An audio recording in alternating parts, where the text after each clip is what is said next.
அனைத்து நண்பர்களுக்கும் வணக்கம். நான் உங்கள் வெண்கிரை சேனல். ஸோ நம்ம இது வரைக்கும் வேறு ஒரு சம்மந்தப்பட்ட வீடியோக்கள் நம்ம போட்டுருந்தோம். ஸோ அது வந்து ஸ்டாப் அப்படிங்கிறதுச்சு. அதை பற்றி பெருசாக நம்ம வீடியோவை எதுவும் போடலை. ஸோ நீ கவர்மெண்ட் கொடுக்கப்பட்டது மாறாது அப்படிங்கிறதுனால அதை பற்றி பெருசாக விளக்கங்கள் பண்ணலை. ஸோ இனி நம்ம சேனலில் என்ன மாதிரியான விஷயங்கள் வரும் அப்படிங்கிறத நம்ம ஆல்ரெடி வாட்ஸ்அப் சேனலில் நம்ம சொல்லியிருந்தோம். மணி மேக்கிங்கை பற்றி வீடியோஸ் வரும். ஸோ நம்ம வாழ்க்கையில் ஒரு அத்தியாயமான தேவை அப்படின்னா மணி அப்படின்னு சொல்லலாம். ஸோ அது சம்மந்தப்பட்ட வீடியோஸ்கள் இனி தொடர்ந்து வரும். தொடர்ந்து நம்ம ஆதரவு தாருங்க. ஸோ இந்த விஷயமானது அனைத்து நண்பர்களுக்குமே ஒரு தேவைப்படக்கூடிய ஒரு விஷயமா இருக்கும். ஸோ சேமிப்பு அப்படிங்கிறத பற்றியான ஒரு டாபிக், அதை எவ்வாறு சேமிக்கலாம், எதெல்லாம் நல்ல ஒரு பலன் தரும், இது வரைக்கும் நம்ம எந்த மாதிரியான சேமிப்பை செஞ்சுட்டு இருந்தோம் அப்படிங்கிறதுக்கான விளக்கம். ஸோ என்னென்ன தவறுகள் அதில் நடந்துச்சு, நம்ம என்னென்ன தவறுகள் நம்ம தாத்தா பாட்டி காலத்திலிருந்து அவங்க காலத்துக்கு அது ஓகேவாக இருந்துச்சு, பட் இப்போ நம்ம எப்படி நம்ம மைண்ட் செட்டை மாற்றிக்கணும், இப்போ எதெல்லாம் நல்ல பலன் தரும், எந்த மாதிரியான திட்டங்கள் நம்மளுக்கு வெற்றிகளை கொடுக்கும், ஸோ அப்படிங்கிற மாதிரியான திட்டங்களும் சரி இதெல்லாமே நம்ம வழங்குவோம். ஸோ தொடர்ச்சியாக நாம் என்ன பாதையில் சக்ஸஸ் கொடுக்கக்கூடிய எந்த வழியோ ஸோ அதை எல்லாத்துக்கும் நம்ம ஷேர் பண்ணுறது அப்படிங்கிறதுக்கு தான் நம்ம யூடியூப்பை ஸ்டார்ட் பண்ணோம். ஸோ அது வேறொரு வகையில் நம்ம இது வரைக்கும் பார்த்துருந்த நண்பர்களுக்கு எல்லாத்துக்கும் தெரியும். இனி மணி மேக்கிங். ஸோ கிட்டத்தட்ட நம்ம ஒரு 2 வருஷமாகவே இந்த ஒரு விஷயத்தை பண்ணிகிட்ருக்கோம். எனக்கு மோர் சக்ஸஸ்ஃபுல் கொடுத்தது. ஃபஸ்ட்டு என்னை பற்றியான ஒரு சின்ன இன்ட்ரடக்ஷன் அப்படின்னு சொல்லி நான் சொல்லிக்கலாம். என்ன அப்படின்னா, நான் ஒரு 0ல் இருந்து ஸோ இந்த அளவுக்கு வந்தது. இது தண்ணியிலே விளக்க மாட்ட கூட நீங்கள் எப்படி வேணாலும் எடுத்துக்கலாம். நம்ம 0ல் இருந்து தான் வந்தோம். ஓகேங்களா? சுத்தமாக டோட்டலாக ஒரு இடத்துல பிளாஸ்ட் ஆகி இருந்தோம். ஸோ நம்ம அங்கேருந்து எப்படியாவது மேலே வரணும் அப்படிங்கிற ஒரு எண்ணம் தனி ஒரு ஆளாக நின்ற இடத்துல இருந்து நான் எந்த பாதையை பின்பற்றி ஓரளவுக்கு ஸ்டேபிள் ஆனோம். ஓரளவுக்கு, ஸோ பெருசாக நம்ம ஒன்றும் வளர்ந்துடல. அந்த ஸ்டேபிள் எப்படி ஆனோம் அப்படின்னா, நம்மளுக்கு முன்னோர்கள் சொல்லிக் கொடுத்த வழியை தான். ஸோ என்ன சொல்லுவாங்க, சேமிப்பு அப்படின்னா என்ன அப்படிங்கிறதுக்குள்ளே நம்ம வந்துடலாம். நம்ம எனக்கு என்ன சொல்லி கொடுத்துருக்காங்க அப்படின்னா, நீ நல்ல ஒரு சேமிப்பாளராக நல்ல ஒரு உயரத்துக்கு வரணும் அப்படின்னா உனக்கு தேவை என்ன, ஒரு இடம் வாங்கணும், ஒரு வீடு கட்டிக்கணும், அதே மாதிரி நகை தங்கம் இது நீங்கள் சேர்த்துக்கணும். ஸோ அப்போது சேமிப்புனா என்ன அப்படிங்கிறத நமக்கு எப்படி சொல்லி கொடுத்துருக்காங்க அப்படின்னா, நகை, இடம், ஸோ இது மாதிரியான ஒரு சீட்டு போடுப்பா. ஸோ அதை எப்படி அச்சீவ் பண்ணுறது அப்படின்னா, ஒரு சீட்டு போடு அப்படிம்பாங்க. சீட்டு மீன்ஸு ஒவ்வொரு இடத்துல ஒவ்வொரு பேர் சொல்லலாம். மாதச்சீட்டு, ஏலச்சீட்டு, இந்த மாதிரி இருக்கும். ஓகேங்களா? மேக்ஸிமம் இந்த வேர்ட்ஸ் யூஸ் பண்ணுவாங்கன்னு நினைக்கிறேன். மாதச்சீட்டு அப்படிம்பாங்க. ஸோ ஒருத்தர்கிட்ட நம்ம பணம் கொஞ்சம் கொஞ்சமாக, ஸோ மாதம் ஒரு 2000மோ 5000மோ சம்திங் நம்ம மாதம் கட்டுவோம். ஸோ அது ஒரு 20 மாதம், ஒரு 10 மாதம் சம்திங். ஸோ அந்த இதில் நமக்கு ரிட்டர்ன்ஸ் வரும். ஸோ இப்படி இருக்கும். இன்னொன்று ஏலச்சீட்டு. ஆல்மோஸ்ட் ஏலச்சீட்டு கிட்டத்தட்ட இதுதான். ஸோ இப்போது தீபாவளி சீட்டு அப்படின்னு கூட சொல்லுவாங்க. சின்னதாக வாரம் 100 ரூபா அப்படியே கட்டிகிட்டு வருவாங்க. அந்த அப்போ அதுக்கான பணமும் ப்ளஸ் அதுக்கான பலகாரம், பட்டாசு சம்திங் ஏதோ ஒன்று கொடுப்பாங்க. ஸோ இந்த மாதிரி அது சின்ன சேமிப்பாக இருக்கும். சீட்டு, ஏலச்சீட்டு இந்த மாதிரி கொஞ்சம் அதிகமாக இருக்கும், ஏலக்குறி இருக்கும். இது இந்த மாதிரியாக சேர்த்து வச்ச ஒரு அமௌண்ட்ஸை நம்ம இடம் வாங்குறதோ அல்லது நகை வாங்குறதோ, இது மாதிரியான ஒரு வீடு கட்டுறக்கோ, ஸோ இல்லை ஒரு ஃபங்க்ஷன் நமக்கு நடக்குது அப்படின்னா அதுக்கான ஒரு செலவினங்களுக்கோ சேர்த்து வச்சுருப்பாங்க. ஸோ இது இப்படி நம்மளை இப்படி தான் நம்மளை வழி நடத்தியிருக்காங்க இது வரைக்கும். ஸோ இப்படி தான் நாமளும் பயணிச்சிருக்கிறோம், பயணிச்சிட்டும் இருப்பீங்க. மேக்சிமம் மக்கள் அப்படி தான் இருக்காங்க. ஓகே, நாமும் அதை ஸ்டார்ட் பண்ணி அது வழியாகத்தான் இந்த சின்ன சின்ன இதெல்லாம் நம்ம உருவாக்கணும். பட் அது ஓகே. இரு சிலர் சேமிப்பே இல்லாமல் இருப்பீங்க. அதாவது மாதக்கடனுக்கு வாங்கியிருப்பீங்க, மாதம் வட்டி கட்டுற மாதிரியான கடன், இல்லை கந்து வட்டி, அந்த மாதிரி இது நேம்ஸ் நம்ம சொல்லலாம். அந்த மாதிரி ஒரு கடன் 10 இன்ட்ரெஸ்ட்டுக்கு, 8 இன்ட்ரெஸ்ட்டுக்கு, 5 இன்ட்ரெஸ்ட்டுக்கு. ஸோ இந்த மாதிரி ஏதாவது ஒரு தேவை, ஒரு ஃபங்க்ஷன் வரும்போது சேமிப்பு எவ்வளோ முக்கியங்கிறத போடும். கொஞ்சம் காசு வச்சுருந்தோம்னா இந்த ஃபங்க்ஷனை நம்ம பண்ணியிருக்கலாமே, நம்மக்கிட்ட காசு இல்லையே அப்படின்னு சொல்லிட்டு நம்மக்கிட்ட இருக்கக்கூடிய இடமோ நகையோ ஏதோ ஒன்று கொண்டு போய் வச்சுட்டு நம்ம அதுக்கு பணத்தை வாங்கி பண்ணுவோம். அதுக்கப்புறம் அதுக்கெல்லாம் வட்டி கட்டுவோம். ஓகேங்களா? அப்புறம் வட்டி கட்டி முடித்ததுக்கப்புறம் அந்த நகை மீட்போம் ஒரு கட்டத்தில். அப்போ கணக்கு போட்டு பார்த்தா டபுள் மடங்காக நம்ம கட்டியிருப்போம். ஸோ இதெல்லாம் நடந்திருக்கும் நிச்சயமாக நிறைய பேர்த்தோட வாழ்க்கையில். ஒவ்வொருத்தரும் கடன் இல்லாமல் தனக்கு இருக்கிறத கொஞ்சம் கொஞ்சமாக சேமித்து வச்சு, நான் சொன்ன வகையில் சீட்டு இது மாதிரிலாம் சேமித்து வச்சு ஓரளவுக்கு அதை மேனேஜ் பண்ணியிருப்பீங்க. ஸோ இது வரைக்கும் உங்களுக்கெல்லாம் நடந்திருக்கும். ஓகேங்களா, ரைட். இப்போது இதெல்லாம் சேமிப்பு தான். ஓகேங்களா, இது வரைக்கும் நீங்கள் சேமித்தது நான் சொன்னது இந்த சீட்டு, தீபாவளி சீட்டு, அதே மாதிரி மாத சீட்டு, ஏழை சீட்டு, இந்த மாதிரியான சேமிப்பு. இல்லை பேங்க்கில் உங்களுடைய சேவிங் அக்கௌண்ட்டில் நீங்கள் சேமித்து வைக்கக்கூடிய ஒரு பணம், இல்லை ஒரு டைம் பீரியட் ஒரு 10 ரூபா இருக்குன்னா ஒரு 5 வருஷத்துக்கு டபுள் ஆகும், 7 வருஷத்துக்கு டபுள் ஆகும்னு இருந்துச்சு. இப்போ 8 வருஷம் சம்திங் வரைக்கும் கொண்டு போயிட்டாங்க. ஸோ இப்படியான ஒரு சேமிப்பை நீங்கள் உருவாக்கியிருப்பீங்க. இல்லைன்னா எல்ஐசி, இந்த இன்சூரன்ஸ் கம்பெனிகளுக்குள்ளே ஒரு சேமிப்பை நீங்கள் உருவாக்கியிருப்பீங்க. இதுதான் உங்களுடைய சேமிப்பாக இருக்கிறதுக்கான மேக்ஸிமம் ஆஃப் சான்சஸ். ஓகேங்களா, ரைட். ஓகே, ஸோ பொதுவாக இப்போது கரண்ட்டாக இப்போது நடந்துட்டு இருக்கிற சூழலில் இந்த மாதிரியான சேமிப்பு பெஸ்ட்டாக, இல்லை வேறு எந்த மாதிரியான சேமிப்புகளை நம்ம செஞ்சால் நல்லா இருக்கும் அப்படிங்கிறதுக்கு ஒரு வழிகாட்டியாக இனி நம்ம சேனல் இருக்க போகுது. நான் இந்த 2 வருஷத்தில் அதை உணர்ந்திருக்கேன். 2 வருஷத்தில் அதில் சக்ஸஸும் நம்ம பண்ணியிருக்கோம். இது ஏதோ ஒரு நிறுவனத்தையோ ஏதோ ஒரு திட்டத்தையோ குறிப்பாக அந்த இடத்துல உங்களை கொண்டு சேர்த்துறது அப்படிங்கிறது நோக்கம் இல்லை. மொத்தமாக சேமிப்புங்கிறது எல்லாத்துக்கும் வேணும், கம்பல்சரி இருக்கணும். அது நீங்கள் இந்த மாதிரியான சேமிப்பு பண்ணலாம், தவறில்லை. சேமிப்பு இல்லாமல் இருந்தால் தான் தவறு. ஓகேங்களா, ரைட். இப்போ தான் மெயினான கண்டென்ட்குள்ளே போகிறோம். 6 நிமிஷம் பொறுமையாக பார்த்தவங்களுக்கு நன்றி. Okay, right. ஓகே, ஃபஸ்ட்டு இது பேசிக் வீடியோ. நீ தொடர்ச்சியாக வரக்கூடிய வீடியோவில் தெளிவான விளக்கங்கள்லாம் வரும். ஓகேங்களா, ஃபஸ்ட்டு விஷயம், உங்களுடைய வருமானம் எவ்வளோ சேமிக்கலாம் எப்படி அப்படிங்கிற ஒரு கான்செப்ட். சேமிப்பு என்றால் என்ன அப்படிங்கிறத நம்ம 7 நிமிஷத்துக்கு அப்புறம் தான் வரப்போகிறோம். ஓகேங்களா, சேமிப்பு ஃபஸ்ட்டு விஷயம். நாம் இப்போ ஒரு 15 வயசு இருக்க முடியாது. ஸோ ஒரு 25 வயசு ஒரு நபர் இப்போல்லாம் படிப்பு முடிஞ்சு வேலைக்கு ஜாயின் பண்ணும்போதே ஆல்மோஸ்ட் 22, 25 ஆயிடுது. ஸோ அது வரைக்கும் 22ல் ஜாயின் பண்ணால் கூட ஒரு 3 வருஷம் எதையும் சிந்திக்காமல் விட்டுருந்தா கூட ஒரு 25 வயசில் ஒரு ஸ்டார்ட் பண்ணலாம். லேட் ஆனாலும் செய்யலாம். நான் ஒரு எக்ஸாம்பிளுக்காக நம்ம சொல்கிறோம். 25 வயசில் ஒரு சேல்ரி ஒரு 30,000 ரூபா ஒரு மாதம் சம்பளம் வாங்குறீங்க அப்படின்னா எவ்வளவு சேமிக்கலாம் அப்படிங்கிற ஒரு கான்செப்ட் இருக்குது. இப்போ வரைக்கும் நீங்கள் ஒரு 5 ரூபாய்க்கு சீட்டு போடலாம். ஸோ அது உங்கள் வீட்டில் செய்யறதுக்கான வாய்ப்புகள் நிறையா இருக்குது.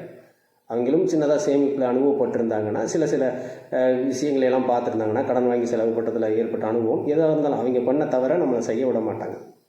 ஸோ நம்மளுக்கு ஒரு நல்லதாக தான் வழிகாட்ட நினைப்பாங்க.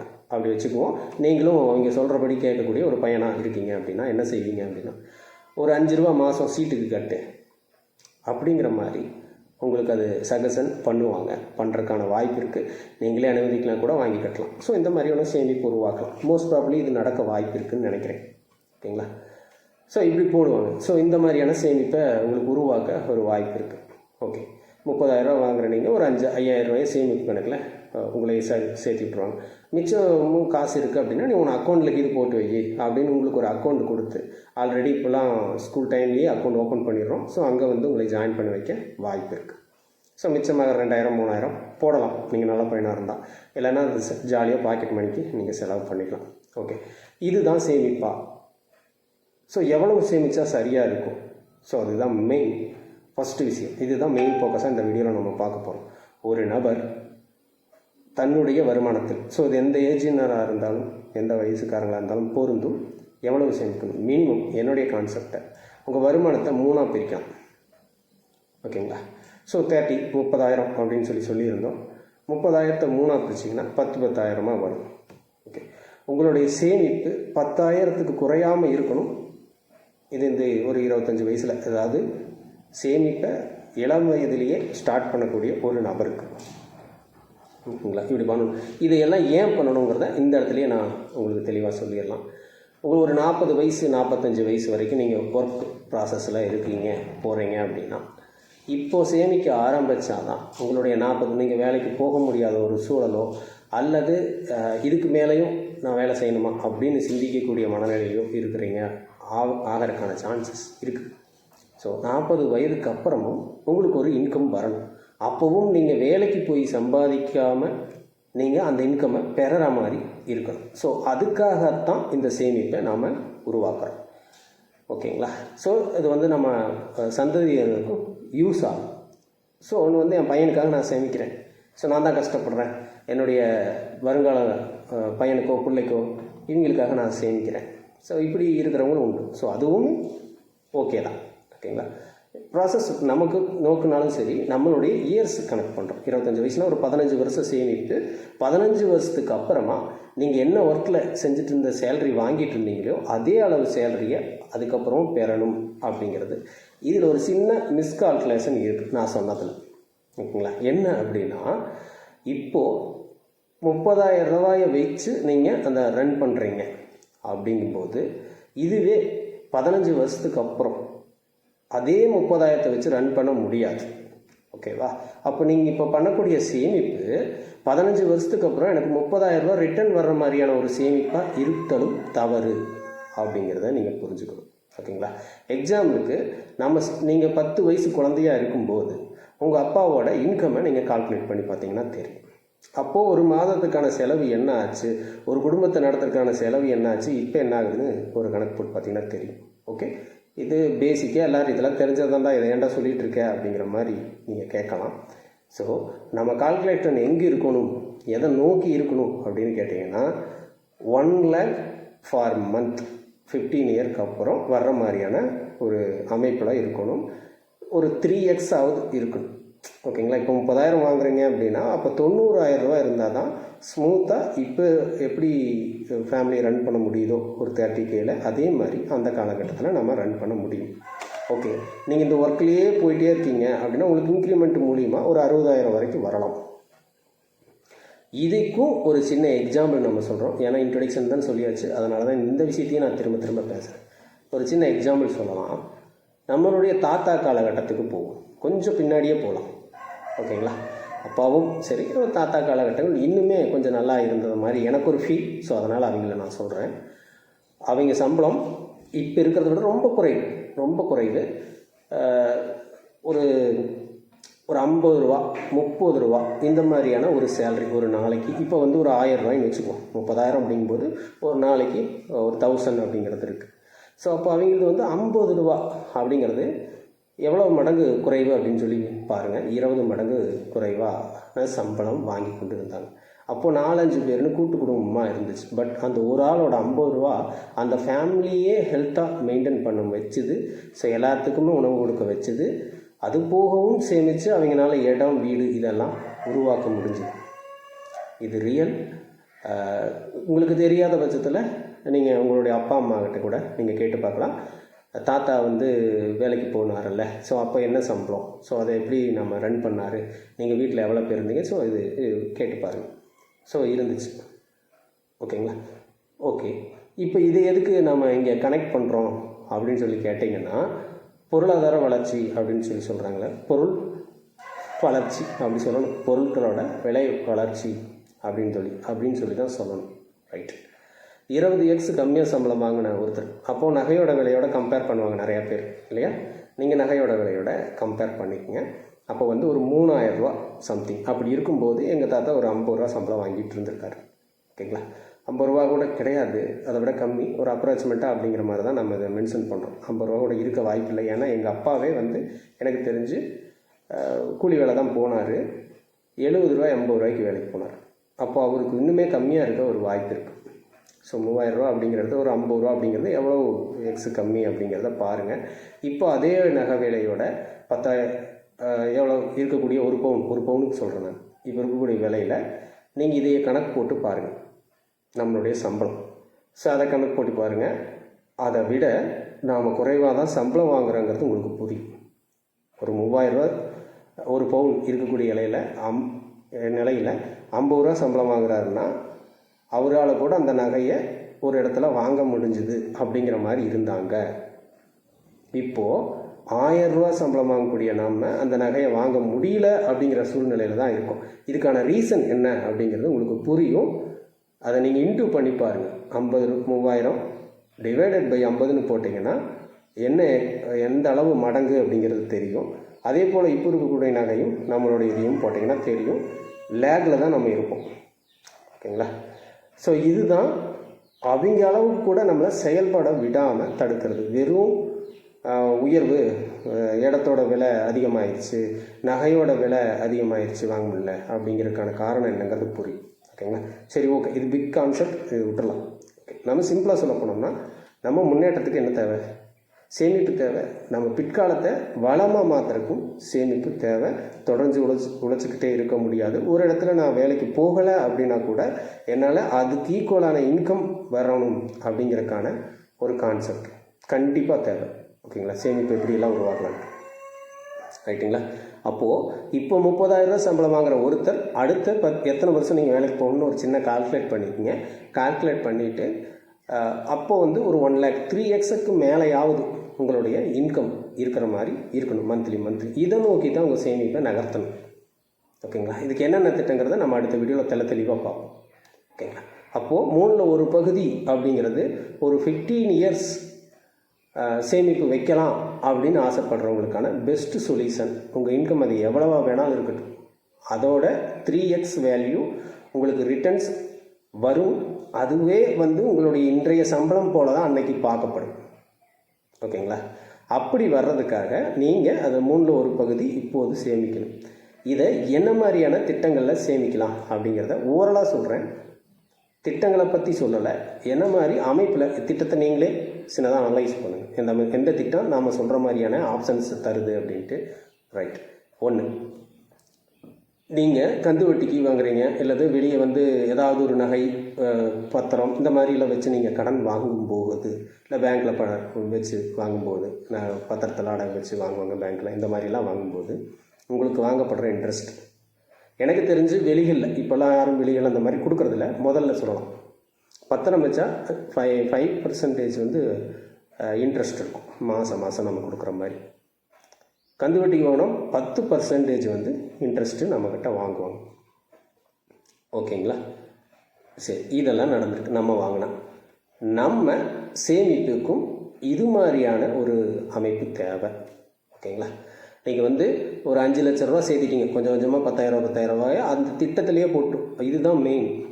நீங்கள் 5 லட்ச ரூபா வெறும் பணமாக சேர்த்து அதை வந்து கொண்டு போய் ஒரு இடத்துல நம்ம வச்சு அதுக்கு 5% எனக்கு வட்டி தர்றாங்க, நான் அந்த மாதிரி வாங்கிக்கிறேன் அப்படின்னா இது ஓகே, தப்புன்னு சொல்ல முடியாது இல்லையா? ரைட். ஆனால் நீங்கள் முதல் மாதம் சேமித்த அந்த 10 ரூபாய்க்கும் அந்த இன்ட்ரெஸ்ட்டு நம்மளுக்கு கிடைச்சா நல்லா இருக்குமா? ஸோ ரெக்யூமெண்ட் பேஸில் இருக்கக்கூடிய சேமிப்பு திட்டங்கள் ரொம்ப ரொம்ப பெஸ்ட்டு. ஓகேங்களா? ஃபஸ்ட்டு மாதம் நீங்கள் 10,000 ரூபா போடுறீங்க, அதுக்கான ஒரு 5% இன்ட்ரெஸ்ட் நம்மளுக்கு அடுத்த மாதத்தில் ஏட் ஆகணும். ஒரு 500 ரூபாய்ன்னு நினைக்கிறேன், 500 ரூபா, 10,500 ரூபா அது வளர்ந்துருக்கணும். 2வது மாதம் 10 ரூபா நீங்கள் அந்த திட்டத்தில் போடுறீங்க, வைக்கிறீங்க அப்படின்னா அதுக்கு வந்து 3வது மாதம் அப்படிங்கும்போது இதுக்கு ஒரு 20 ரூபா இருக்குது, ஒரு 1000 ரூபா இன்ட்ரெஸ்ட் ஆகிருக்கணும், ஒரு 1500 ரூபா கூட்டியிருக்கும். ஓகேங்களா? 3வது அப்படி கொண்டு இந்த மாதிரியான ரெக்யூமெண்ட்டில் போகும்போது இந்த 5 லட்ச ரூபா சேர்றதுக்கு உள்ளேயே உங்களுக்கான ஒரு பெரிய சேமிப்பே அங்கே உருவாகிருக்கும். இது 1. இது ஒரு அளவுக்கான ஒரு சேமிப்பு திட்டம். 2வது என்னென்னா, இந்த மாதிரி ஒரு இடத்துல சேமிச்சிட்டிங்க, இப்போ பண்ண மாதிரி இந்த மாதிரியான சேமிப்பில் ஒரு 5 lakh வரைக்கும் நம்ம கொண்டு வந்துட்டோம் அப்படின்னா ஒரு நல்ல இடத்துல இதை முதலீடு பண்ணினால், எக்ஸாம்பிள் சொல்லணும் அப்படின்னா நிறைய இடத்துல இப்போ வந்து கம்பெனி ஸ்டாக்ஸ், நல்ல கம்பெனி பார்க்கணும், அதுதான் மெயின். கம்பெனி ஸ்டாக்ஸு இந்த மாதிரியான விஷயங்கள் இருக்குது. இதை பற்றியும் நிறைய நாலேஜ் தேவை. அதையெல்லாம் நீங்கள் எடுத்துக்கிட்டு கூட எது பெஸ்ட்டு வேல்யூ கம்பெனி அப்படிங்கிறத பார்த்துட்டு எது பெஸ்ட்டு ரிட்டர்ன்ஸ் அப்படின்னு பார்க்குறத விட எது சேஃபஸ்ட்டு, சரியாக இருக்கும், சரியாக இயங்குது, இதெல்லாம் செக் பண்ணி ஒரு இடத்துல ஒரு சேமிப்பாக அதை உருவாக்குறோம் அப்படின்னா இதில் ஒரு பெனிஃபிட் இருக்குது. சரிங்களா? ஸோ இது காயின்ஸு ப்ளஸ் வந்து பாண்டு, கார்ப்பரேட் பாண்டு, இந்த மாதிரியான விஷயங்கள் இருக்குது. இது மாதிரி நிறையா இருக்குது. ஸோ அதை பற்றி நாலேஜை தெரிஞ்சுக்குங்க. அதை பற்றி நம்ம பின்னாடி போக வீடியோவில் ஒவ்வொரு இதை பற்றியும் நம்ம போடலாம். ஓகேங்களா? அனலைஸ் பண்ணி அதை பற்றி நம்ம போடலாம். ஸோ இந்த மாதிரி நிறையா இருக்குது. அந்த சேமிப்பு எப்படி இருக்கணுங்கிறத நம்ம சொல்கிறோம். ஒரு 5 lakhங்கிறதே நம்ம கணக்கு வச்சுக்குவோம். ஃபஸ்ட்டு விஷயம் 5 lakh சேர்த்துறது, அது கஷ்டம்தான். அதை சேர்த்திட்டோம், அதுக்கப்புறம் அதுக்கு அடுத்த ஸ்டெப்லாம் இப்படி வரும். இந்த 5 lakhக்கு நம்ம சொன்ன இந்த 5% ஒரு மினிமம் அப்படி இருந்தால் நல்லாயிருக்கும் அப்படிங்கிறதுக்கான ஒரு ஃபீலில் அந்த 5% அப்படிங்கிறத நம்ம சொல்கிறோம். குறைவாக தான் நான் சொல்கிறேன். 5% இன்ட்ரெஸ்ட்டும் இருக்கணும். அதே நேரத்தில் நம்மளுடைய முதலீடில் ஒரு சிறிய வளர்ச்சி அப்படின்னு இருக்கும். நம்ம முதலீடு பண்ணால் அந்த 5 லட்சத்துக்கும் ஒரு சிறு வளர்ச்சி இருந்துச்சு அப்படின்னா பெஸ்ட்டு சேமிப்பு திட்டமாக அது இருக்கும். நான் சொல்கிறது உங்களுக்கு புரியுதுன்னு நினைக்கிறேன். அதாவது 5 லேக்கான இன்ட்ரெஸ்ட் நம்மளுக்கு வருது, அதை நம்ம எடுத்து நம்மளுடைய தேவைகளுக்கு யூஸ் பண்ணுறோமா அல்லது அதை சேமிப்புலேயே ஆட் பண்ணுறோமா, அது உங்களுடைய சாய்ஸ். பட் அந்த முதலீடுமே வளர்ந்தால் பெஸ்ட்டான ஒரு சேமிப்பு திட்டமாக இருக்கும். நம்ம முதல்ல சொன்ன திட்டத்தில் ஒரு 10,000 மாதம் ரெக்கமெண்ட் போடுறோம் அப்படின்னா அந்த 10,000 500 வட்டி அப்படிங்கிறத அந்த ஷேப்பில் தான் வளரும். நம்மளுக்கு 500 ஒரு 5% இன்ட்ரெஸ்ட், அந்த இன்ட்ரெஸ்ட் வளரும், அது கூட சேர்த்து இப்படியே வளரும். ஓகேங்களா? இப்போ நான் சொல்லக்கூடிய இந்த சேமிப்பு எப்படி இருந்தால் நல்லாயிருக்கும் அப்படின்னு நான் சொல்ல வரேன்னா, அந்த 10,000 அடுத்த மாதம் 10,200 ரூபாயா ஒரு வளர்ச்சி அடைஞ்சிருக்குது, ப்ளஸ் இந்த 500 ரூபா இன்ட்ரெஸ்ட்டும் நம்மளுக்கு கிடச்சிருக்கு. அப்படிங்கிற பட்சத்தில் இது பெஸ்ட்டான ஒரு சேமிப்பு திட்டமாக இருக்கும். ஓகேங்களா?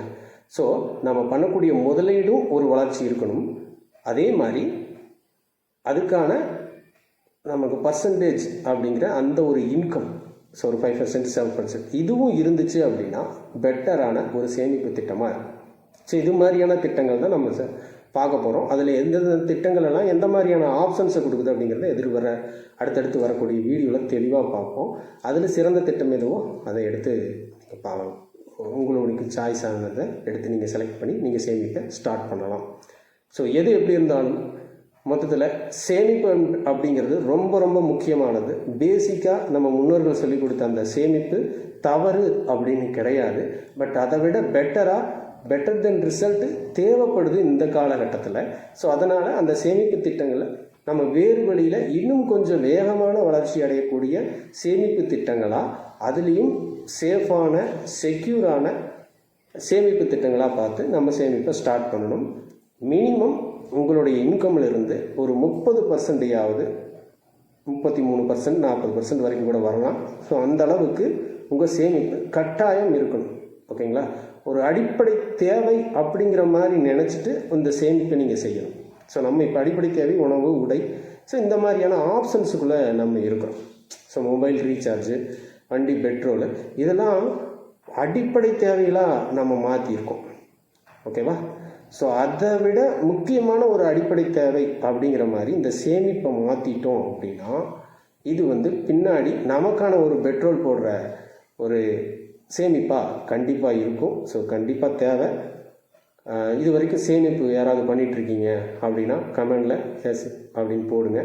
இல்லை இது வரைக்கும் சேமிப்பு இல்லை, இனிமேல் தான் நான் ஸ்டார்ட் பண்ணணும் அப்படிங்கிற மாதிரி இருந்தால் அதையும் உங்களுடைய என்னோடய கமெண்டில் போடுங்க, நான் படித்து பார்க்குறேன். பர்சனலாக சில அட்வைஸ்களும் நம்ம இனி தரலான்ட்ருக்கோம் நம்ம மெம்பர்ஸுகளுக்கு. ஸோ நம்ம அது கொடுப்போம். ஸோ இன்னும் கொஞ்சம் எக்ஸ்ட்ரா நாலேஜாக அவங்க எதில் இன்வெஸ்ட்மெண்ட் பண்ணலாம், எந்த மாதிரியான திட்டங்களை சேர்ந்துருக்கலாம், இந்த மாதிரியான விளக்கங்களும் நம்ம பண்ணலாம் அப்படிங்கிறது தான் ஐடியா. இந்த புது பயணத்தில் நீங்களும் என்னோட இருங்க. நிச்சயமாக வெற்றி பாதைகள் பயணிப்போம். ஒரு சிறந்த சேமிப்பு அப்படிங்கிறது ஒரு மனுஷனோட வாழ்க்கைக்கு ரொம்ப ரொம்ப முக்கியமான ஒன்று. இதை பற்றியான பல்வேறு திட்டங்களோட நம்ம அடுத்த வீடியோவில் சந்திப்போம். நன்றி, வணக்கம்.